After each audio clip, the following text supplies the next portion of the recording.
आइए मित्रों, हमारे YouTube चैनल स्वाध्याय में आपका हार्दिक स्वागत, अभिनंदन। आज हम आपसे चर्चा करेंगे वर्तमान काल में श्री हनुमत उपासना की आवश्यकता। अगर आपने हमारे चैनल को लाइक और सब्सक्राइब नहीं किया है तो आपसे निवेदन है, कृपया चैनल को लाइक और सब्सक्राइब अवश्य करें। आज भारत में अर्थ काम के धर्म नियंत्रित न होने से अमर्यादित ऐषणाएं पल्लवित, पुष्पित एवं फलित हो रही है। आबाल वृद्ध नर नारी कामाचार, भक्ष्य भक्षण आदि प्रवृत्तियों में फंसकर विमोहित होकर व्यक्ति समाज, देश एवं राष्ट्र के प्रति अपने कर्तव्य से परिभ्रष्ट हो रहे हैं। जहाँ थोड़ी बहुत धार्मिकता एवं आध्यात्मिकता के अंश विद्यमान भी हैं, वहाँ भी उनके आवरण में दंभ, पाखंड आदि दुष्प्रवृत्तियाँ कार्य कर रही है। इस विषम विमोहक दुस्थिति में अंजनी नंदन केसरी कुमार बाल ब्रह्मचारी श्री हनुमान जी की उपासना परम आवश्यक है, क्योंकि उनके चरित्र से हमें ब्रह्मचर्य, व्रत पालन, चरित्र रक्षण, बल बुद्धि का विकास, अपने इष्ट भगवान श्री राम के प्रति अभिमान रहित दास्य भाव आदि गुणों की शिक्षा प्राप्त होती है।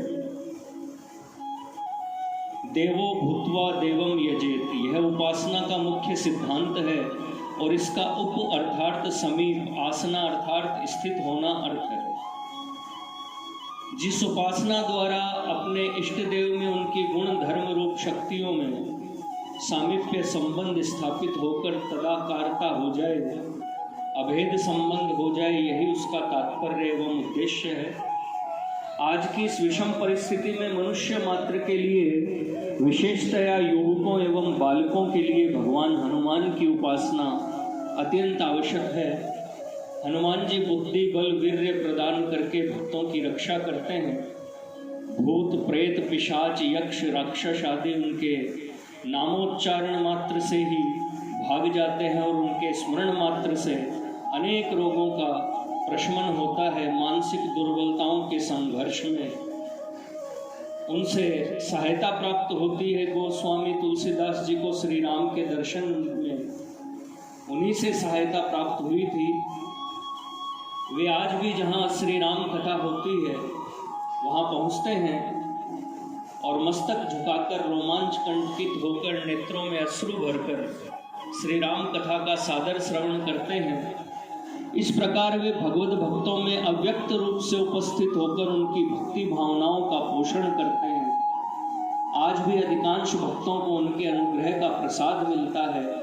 अतः उनकी कृपा की उपलब्धि के लिए शास्त्रों में प्रतिपादित उपासना पद्धति के अनुसार, जिसमें श्री हनुमत उपासना विस्तार से वर्णित है, उपासना में संलग्न होने से अनेक प्रकार की लौकिक, पारलौकिक सिद्धियां प्राप्त हो सकती है।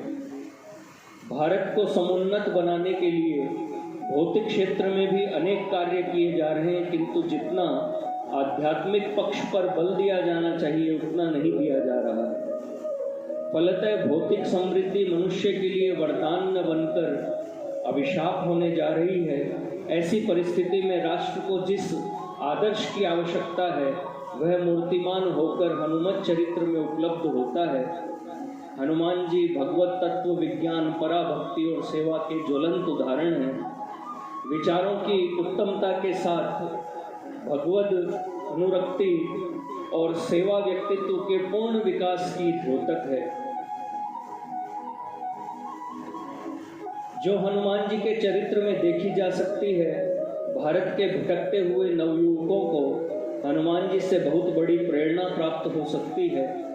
हनुमान जी बाल ब्रह्मचारी हैं। उनके ध्यान एवं ब्रह्मचर्यानुष्ठान से निर्मल अंतःकरण में भक्ति का समुदाय भली प्रकार होता है।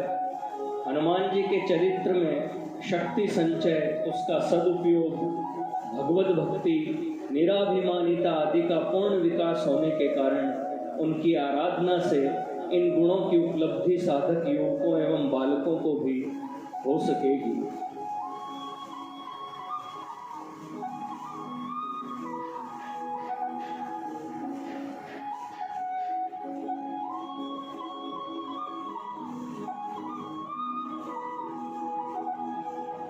अगर आपको